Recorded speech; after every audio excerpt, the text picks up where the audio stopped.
Coucou les amis, comment allez-vous? Moi ça va. Pour une nouvelle vidéo, bon le temps n'est pas trop au rendez-vous. Je vous fais visiter un lieu historique auquel il y aura une surprise. Vous allez pouvoir découvrir un char de guerre, le M4A2, un char américain. Voilà. Bon, déjà, je vais vous montrer ce qu'il y en est.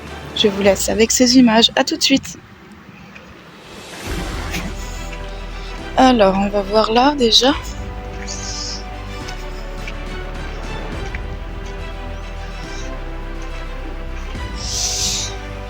Alors,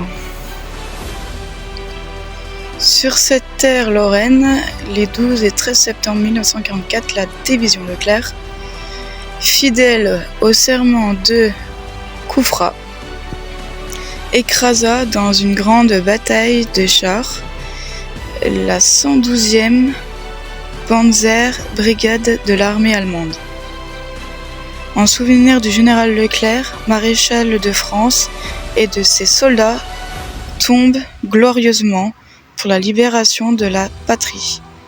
Les anciens de la division Leclerc et le Conseil général des Vosges ont souhaité rappeler l'historique des combats. Oui, parce qu'apparemment, là où je suis, il y a eu énormément, une grosse bataille, quoi. Donc, je vais vous lire ça aussi. La bataille. Après la libération de Paris, fin août 1944, la 2e division blindée, sous les ordres du général Leclerc, est affectée au 15e corps d'armée américain et fait mouvement vers l'Est. Le 11 septembre 1944, la 2e DB franchit la Marne et pousse jusqu'à Vittel et Contrexéville. Le 12 septembre au soir, les sous-groupements Massu et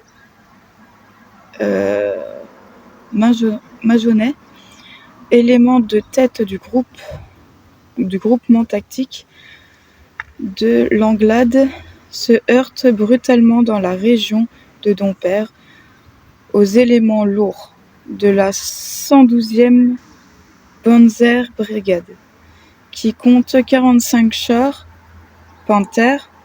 Ces blindés allemands venaient d'Épinal et remontaient vers Mirecourt par la RN 66, ignorant l'avance rapide des troupes françaises. Après un léger repli à la tombée de la nuit, Massu et Majonais aux aiguets, respectivement devant Dompierre et Damas, entendent les chars ennemis faire mouvement dans l'obscurité et reçoivent l'ordre d'attaquer au plus tôt. Manœuvrant les chars allemands, dès l'aube du 13, Massu engage le combat lorsque ceux-ci déploient en ordre de bataille débouche par le sillon de la Gitte entre Lamray et Dompierre. De son côté, Majonais attaque la colonne qui avait oblique sur Damas au cours de la nuit, prend un revers le vallon, coupe la route d'Épinal et interdit toute retraite aux blindés allemands. Sous action combinée des chars, de l'artillerie et de 3 puissantes attaques aériennes en pique anglo-américaine, les pertes adverses sont de 30 chars détruits à Dompierre et de 13 à Damas.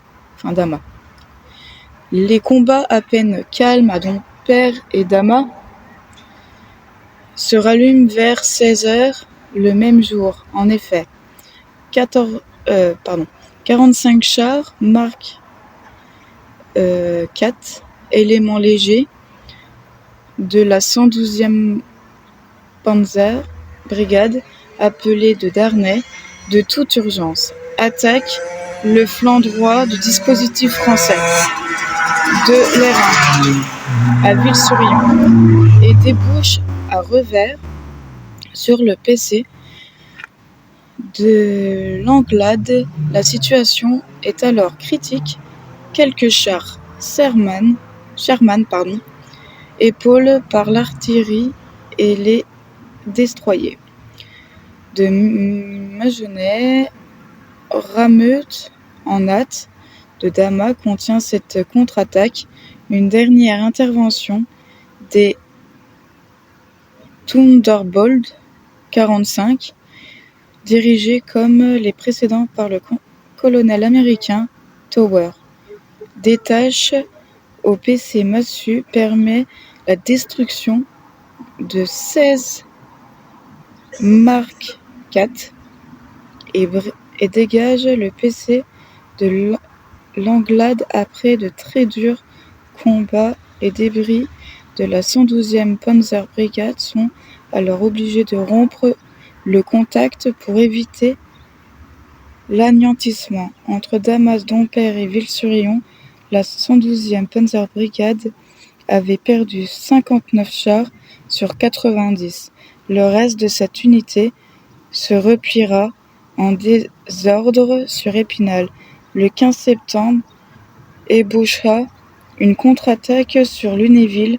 Le 19 et disparaîtra ensuite définitivement de l'ordre de bataille adverse. La victoire de Dompierre entra dans l'histoire.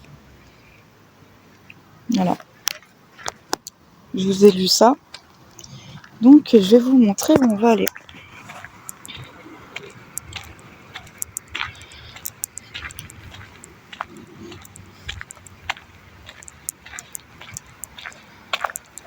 T'as toute l'histoire là.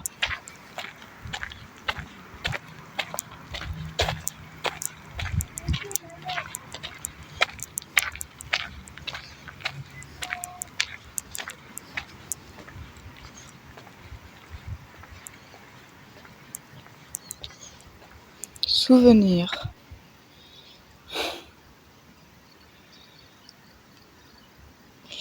Souvenir. Char. Morvan, 2e, détruit le 12/9/1944 à Dompierre.